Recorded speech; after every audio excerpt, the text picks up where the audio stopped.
Bom dia, segundo ano, tudo bem com vocês?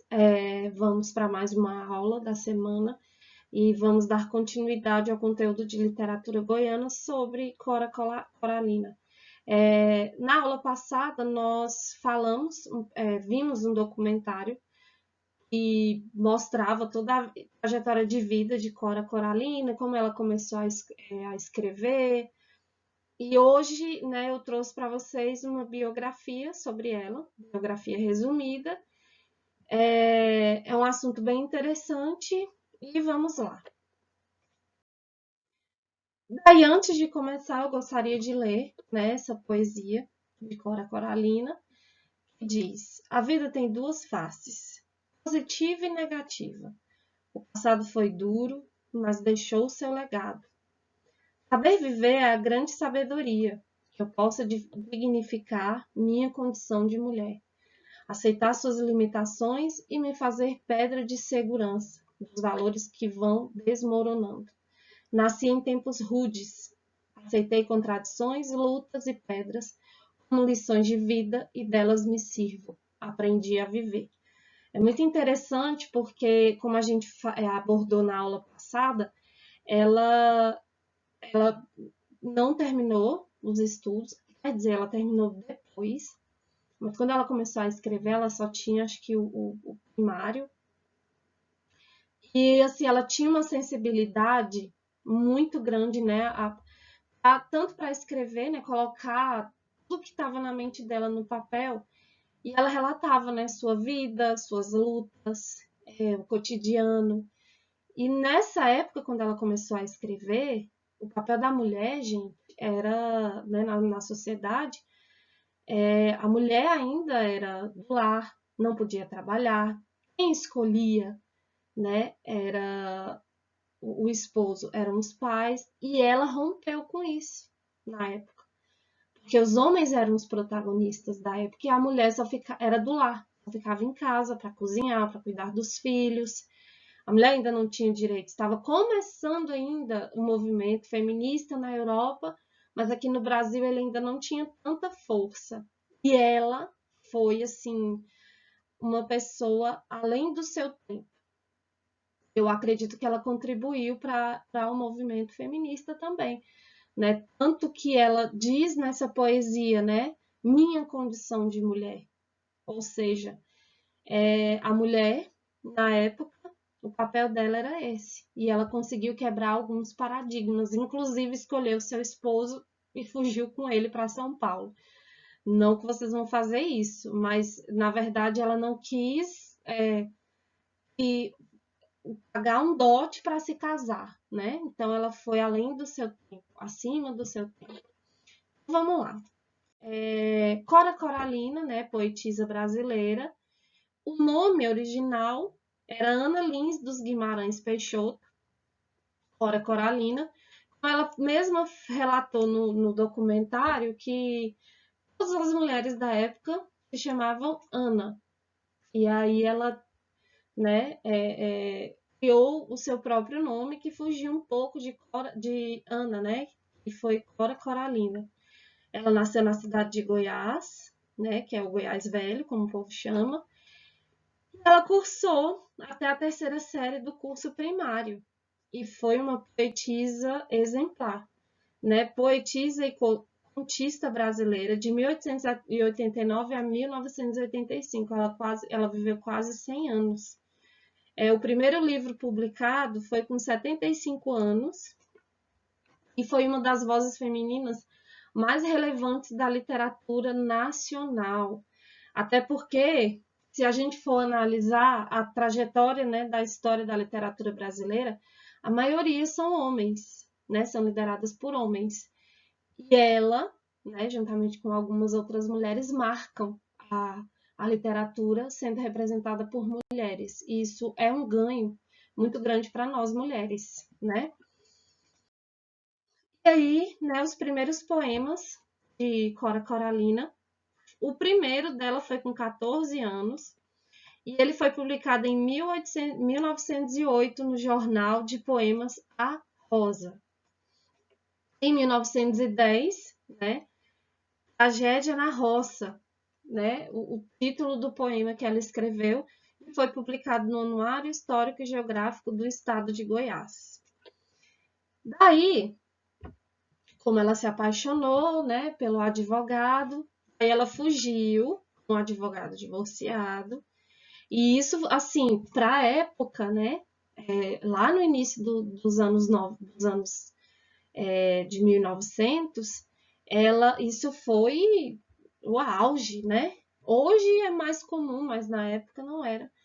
E aí ela foi morar em São Paulo em 1911. Ela foi convidada para participar da Semana de Arte Moderna, mas foi impedida pelo marido. Como eu falei para vocês, na época quem decidia, né, fazer as escolhas pela mulher era o seu marido. Aí ele veio, né, a morrer, e daí ela se tornou uma doceira para sustentar os filhos. E continuou a escrever sobre sua vida, seu cotidiano, sobre o Goiás. Então a gente vai encontrar muitos relatos históricos nas poesias de Cora Coralina, né, sobre a história do Goiás. E aí ela trabalhou como vendedora de livros em São Paulo até 1934. E aí na década de 50 ela retornou para a sua cidade natal. Nesse período, né, de 1934 a 1950, muitas coisas aconteceram no Brasil, né? O Brasil estava em plena transformação, até por conta de Getúlio Vargas. E uma das coisas que Getúlio Vargas instituiu foi o voto feminino. E aí a gente percebe que a mulher ela começa a ter o seu espaço na sociedade. Foi nesse período que Cora Coralina retorna, né, para a cidade de Goiás, ela sai de São Paulo e volta. E aí, né, aos 70 anos, ela conseguiu, né, ela decidiu aprender datilografia para preparar suas poesias. Então, o contexto da época já era um pouco favorável para ela escrever seus poemas, né, ser autora e famosa, inclusive. E aí, o primeiro livro, né, ela realizou o seu sonho de publicar o seu primeiro livro em 1965 e ela tinha 75 anos. E o nome do livro era O Poema dos Becos de Goiás e Histórias Mágicas. Ou seja, nesse livro ela trazia, né, o cotidiano, sua vida particular, e muito sobre a história do Goiás da época. E aí, em 1970, ela tomou posse na cadeira número 5 da Academia Feminina de Letras e Artes de Goiás. E então, o movimento feminista, ele foi de suma importância para que houvesse esse reconhecimento, isso ela com 80 anos, e conseguiu, né, esse prestígio, né, em sentar na cadeira número 5 da Academia Feminina de Letras, ou seja, ela teve um reconhecimento da sociedade como uma das maiores autoras da época. E aí, em 1976, ela lançou o seu segundo livro, né, Meu Livro de Cordel, e ela recebeu elogios, inclusive, de Carlos Drummond de Andrade, que era um dos autores famosíssimos da época. Isso foi em 1980. A poetisa que escreveu sobre o seu tempo e sobre o futuro, destacando a realidade das mulheres dos anos de 1900, é o principal nome da cidade de Goiás. Ou seja, ela representa a literatura goiana e ela marcou a nossa literatura também. E aí, Cora Coralina faleceu em Goiânia, né, no dia 10 de abril de 1985, há 35 anos. Então, ela foi uma autora que representou o feminino, né, a mulher na sociedade, e ela nos traz esse protagonismo feminino na escrita brasileira, né? E isso foi de suma importância, né, para o Brasil e para nós mulheres também. E aí, né, um outro poema diz: Meu destino, nas palmas de tuas mãos leio as linhas da minha vida, linhas cruzadas, sinuosas, interferindo no teu destino. Não te procurei, não me procurastes. Íamos sozinhos por estradas diferentes. Indiferentes cruzamos, passavas com o fardo da vida. Corri ao seu encontro, sorri, falamos. Esse dia foi marcado com a pedra branca da cabeça de um peixe. e desde então caminhamos juntos pela vida. Muito lindo esse poema.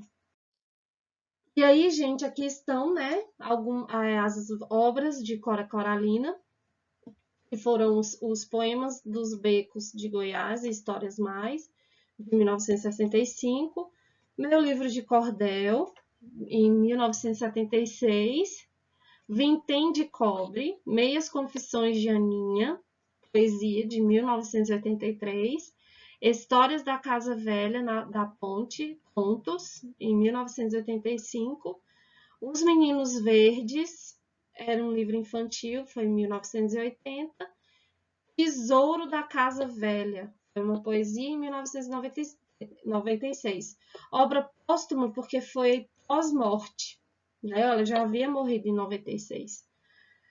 A Moeda de Ouro que um Pato Engoliu, infantil, também foi uma obra póstuma, porque ela já havia falecido. Vila Boa de Goiás, poesia, em 2001, também obra póstuma. Muitas obras que ela havia escrito foram publicadas após sua morte. E o Pato Azul Pombinho, infantil, 2001, obra póstuma também. E aí é isso, galera. Qualquer dúvida, procurar lá no fórum, que foi renomeado, e tá Fórum do Terceiro Ciclo, M2, né? Podem perguntar, tirar dúvidas. E é isso aí. Um abraço, galera, e até a próxima aula.